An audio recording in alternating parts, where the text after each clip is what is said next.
Hey guys, Peter here to tell you about the latest from Anvil. Impact is Imminent, out May 20th on AFM Records. The album has 14 tracks, 50 minutes in length, and this is the band's 19th full-length studio album. They are a Canadian heavy metal rock band.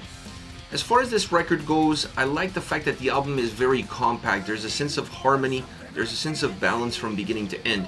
It's an album that's easy to connect with, and it's easy to stay connected with because the commonalities from song to song, it's really what brings you in and keeps you in throughout every single song that the record has to offer. Normally these are great qualities to have on a record. You want the album to feel together, you want the album to have a sense of unity.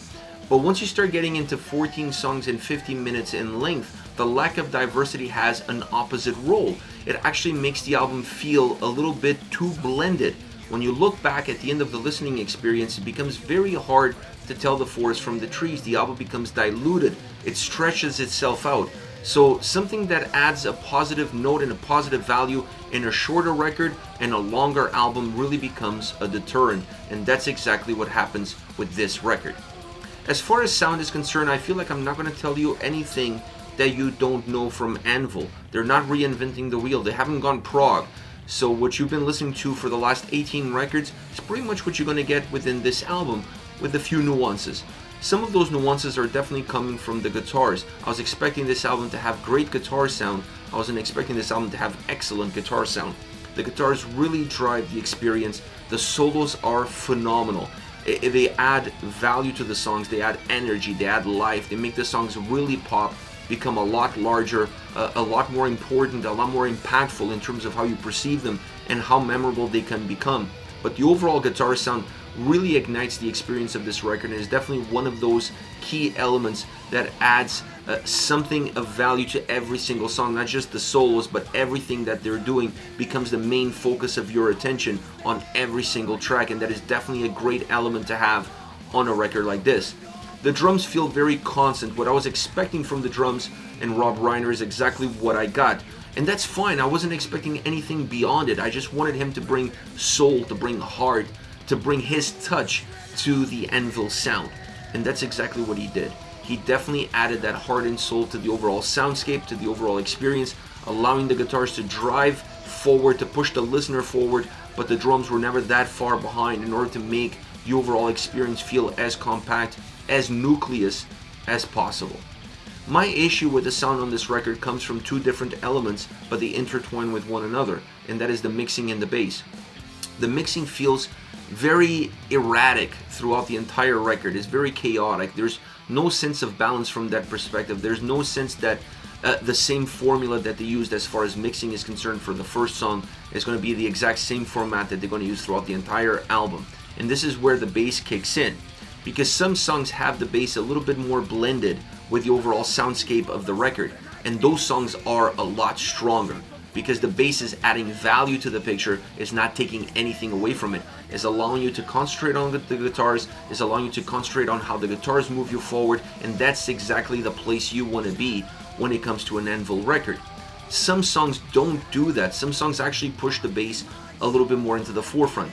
And I'm not a big fan of the tuning on the bass, I'm not a big fan of the sounding of the bass, and then I'm not a big fan when the bass comes that much into the forefront and interferes with what the guitars are doing. Because when you're listening to those songs, you want to concentrate on the guitars. That is the key element. That is the thing you want to hold on to from beginning all the way to the end.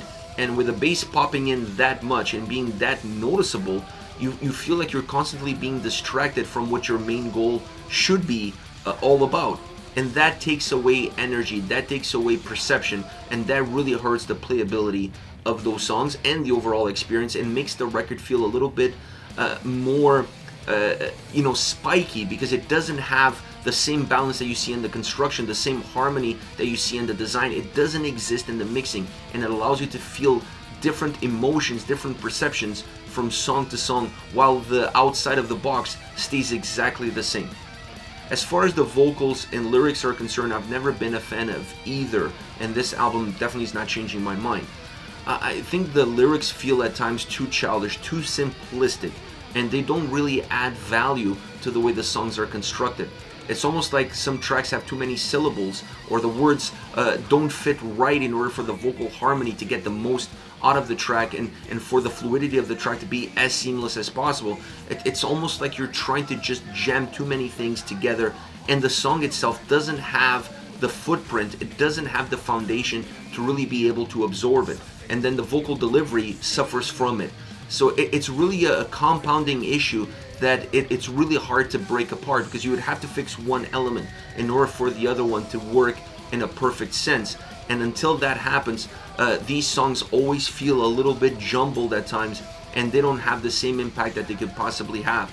But if you look at a song like Fire Rain, for example, it feels a lot more simplistic, but at the same time it feels more direct. That's exactly the route that they should have. Feel energetic, feel direct, feel a little bit more connected as far as what you're delivering, and not try to overthink the message that you're trying to insert in those songs and then hurt the overall soundscape by inserting the wrong lines or trying to fit too much into such a small, crowded space. Overall, this is an album that's gonna be, a little bit of a record that divides itself. The fans of the band, people who've been listening to this band for a very long time, people who really enjoy the previous 18 records, they're gonna love this album. This album is an album that's gonna hit home with Anvil's fan base, but it's also not gonna hit home with anybody else besides that. So it's not an album that changes the perception that people have of Anvil. The people who are on the periphery, people who listen to the band but are not huge fans of the band, this is definitely not gonna be an album that's gonna change their perception of it. And I wasn't expecting that to be the case, but at some point in time you have to start bringing in other fans into the picture, otherwise your fan base is going to be always very limited to who you currently already have in it. And this album is one of those records. It suits one goal, but it doesn't really change the barometer, it doesn't really change the scales, and it doesn't really push the band forward as far as fan base is concerned, or even as far as musicality is concerned. It's staying very connected with everything that the band has done up until this point. As far as favorite songs are concerned, I want to start off with Fire Rain. Great riff, great sound, super energetic track. It has my favorite solo in the entire album.